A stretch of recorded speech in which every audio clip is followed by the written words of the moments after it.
Regresamos a tu programa Cuento Contigo, amigos. Está con nosotros el doctor José Antonio Galicia González y estamos hablando de la ciencia curativa germánica. Doctor, entonces, por lo que estaba yo tratando de entender, ¿cada órgano responde a conflictos específicos? Sí, esa es la parte más importante, entender. Y cada área del cerebro y cada tejido específico se comporta de una manera diferente. Desgraciadamente empleo un lenguaje médico y un lenguaje nuevo. Voy a tratar de hacerles un poquito más fácil la situación. Hay un área del cerebro que se llama tronco cerebral que rige las células de endodermo. Solamente pensemos en los órganos internos.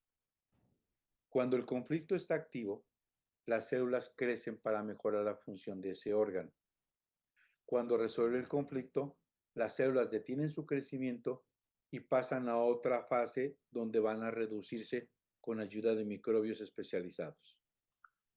Hay dos zonas, tanto el tronco cefálico como el cerebelo, que se comportan de la misma manera.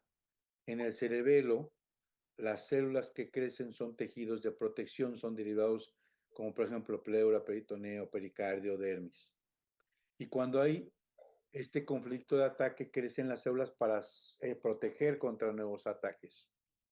Después hay otras dos áreas, que es la sustancia blanca y la corteza, que forman parte de algo que él llama neoencéfalo, que no nos quedemos en ese nombre, pero la sustancia blanca rige a estructuras como hueso, es mesodermo moderno, ganglios, y cuando hay un conflicto de desvalorización, al inicio, en la primera fase, reducen los órganos, disminuyen.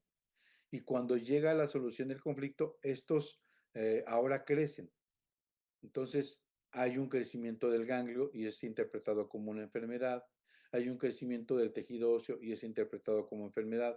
Ahí está la leucemia, es interpretado como un cáncer, cuando en realidad no lo es. Es una fase reparativa del hueso. Es difícil entenderlo a la primera instancia, pero demuestra científicamente que nadie muere por tener blastos. No caen fulminantes. Es importante quitarle ese pánico. Y por último está la corteza que rige a la epidermis, que vamos a decirlo es la piel que cubre todo. Acá también en la primera fase reduce y después en la fase de curación aumenta.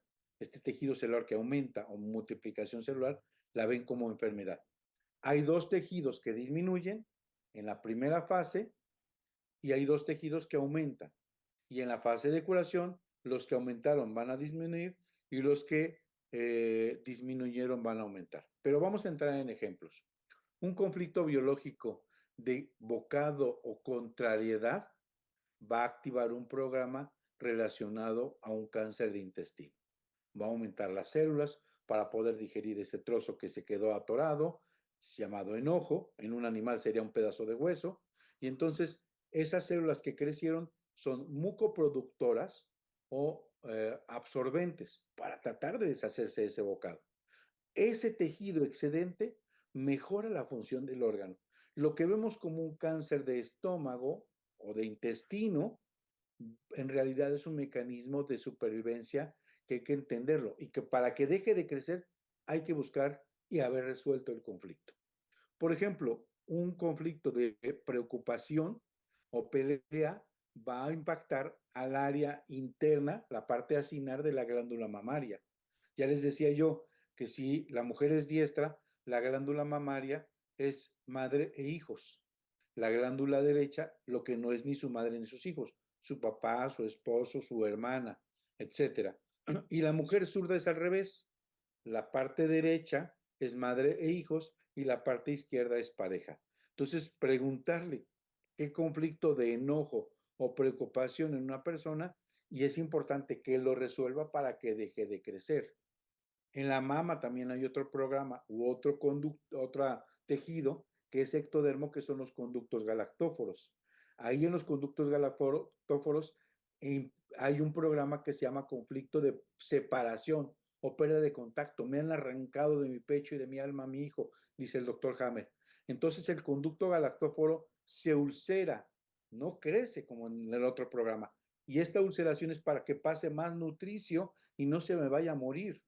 Y entonces cuando llegamos a la solución del conflicto, el niño es dado de alta del hospital, ya no está en peligro de muerte, y entonces ahora crece el tejido del conducto para rellenar, y esa multiplicación sacan una biopsia y dicen carcinoma intraductal de mama, cuando en realidad se estaba curando. Un conflicto de desvalorización, de ruptura de la autoestima, impacta a un área de la sustancia blanca y hace que el hueso se descalcifique. Si nosotros vemos una osteoporosis, no la representamos como algo maligno, la representamos como algo que tiene que tomar calcio, pero la osteoporosis tiene que ver con la desvalorización, con la valía. ¿Y para qué el cerebro y la evolución ha dado este programa? Porque cuando entra en la fase de curación y se revaloriza, el hueso recalcifica y hace un callito óseo como en la fractura y lo hace más fuerte. En realidad a la naturaleza le interesa que nosotros seamos mucho más fuertes. En otro programa relacionado a la corteza y a la piel, el conflicto de separación va a afectar a la primera capa de la piel y la va a ulcerar, la va a disminuir. Y cuando llega la solución, por ejemplo, el niño que es dejado en la guardería, regresa con la mamá en las noches y al otro día tiene dermatitis de pañal, es porque fue separado de su madre y volvió a ser abrazado, volvió a tener el contacto. Entonces, en la fase activa del conflicto disminuye, hay microulceraciones que no se ven, la piel se pone áspera, fría, mal vascularizada, y en la fase de curación, cuando fue abrazado por su madre, viene la fase inflamatoria, dermatitis, eczemas, urticaria, y creemos que la piel está enferma cuando en realidad se está curando de una separación. Otro programa relacionado, por ejemplo, a la esclerosis múltiple, tiene que ver con un conflicto que él llama motor. El doctor Hammer pone un ejemplo y es cuando se da cuenta de lo que le pasa, de la observación, es que él dice que tiene un perro que se llama Vaso, una persona, él está en el parque, y entonces este perro era un perro boxer que le gustaba cazar. Entonces estaba en la pradera y por ahí iba un conejito y se lanzaba el perro a todo lo que daba ladrando. Y entonces el perro, el conejito, por más que huía, llegaba y lo alcanzaba y lo tomaba del cuello. No lo lastimaba, por eso lo dejaba a su dueño, lo sostenía del cuello y lo soltaba y se iba. Ya era un juego instintivo de cacería, pero un juego. Se iba el conejito. Después, en esa observación, el doctor Hammer se da cuenta que viene un conejo rengueando, lastimado de de su patita, y entonces el perro Vaso se lanza sobre el conejo y en automático cuando escucha los ladridos, el conejo se pone patas arriba y se pone catatónico. Se pone rígido, rígido completamente. Esa rigidez hace que sea un programa biológico instintivo de supervivencia. Este programa biológico instintivo hace que nosotros, en una situación de no saber qué camino tomar, no saber hacia dónde dirigirnos, quedarnos paralizados por un miedo, nos lleve a una situación de parálisis funcional. Esa sería la explicación de la esclerosis múltiple. Hay un conflicto de tipo motor, no encontramos salida, no alcanzamos algo que se nos iba, no encontramos una situación inesperada de no encontrar, de quedarnos paralizados de miedo. Esa sería la explicación de la parálisis de la esclerosis lateral amiotrófica. Esto es importante entender porque nos permite comprender que si a un paciente le dicen, ya no vas a caminar, te quedas en una silla de ruedas, el paciente lo llevan a un nuevo conflicto de verse paralizado y secuestrado en una silla de ruedas y hace un nuevo conflicto que profundiza la situación impactante. Con estos ejemplos podemos entender la tercera ley. Y con gusto, si no tienes otra pregunta, compartimos la cuarta ley.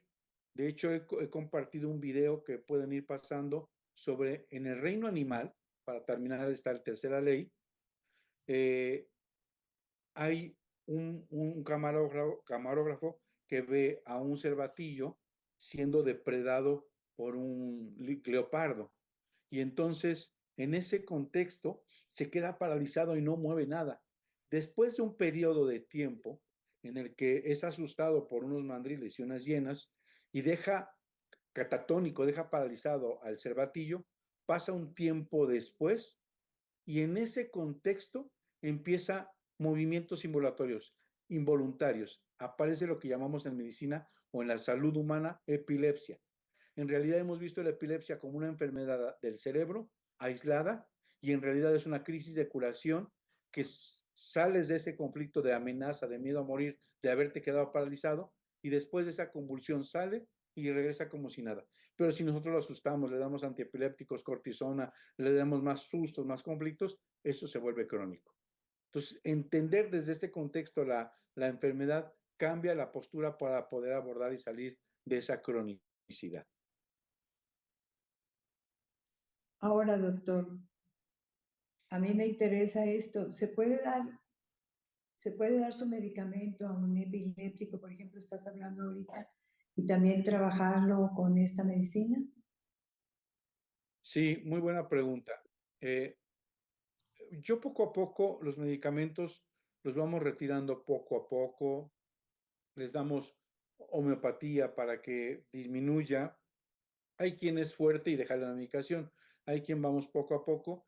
Y una vez que encuentra el conflicto biológico, porque esa es una de las formas terapéuticas, el practicante, el médico de la nueva medicina germánica, debe tener toda una forma profundizado. Dice el doctor Hammer, debemos de convertirnos en detectives psicocriminalísticos para meternos en la piel del paciente y saber cómo fue su conflicto. Y si uno hace consciente del inconsciente cuál fue el conflicto que nos impactó, el paciente puede dejar de tener su enfermedad crónica. Bueno, pues te voy a preguntar algo que no me vas a contestar, sino lo vas a pensar.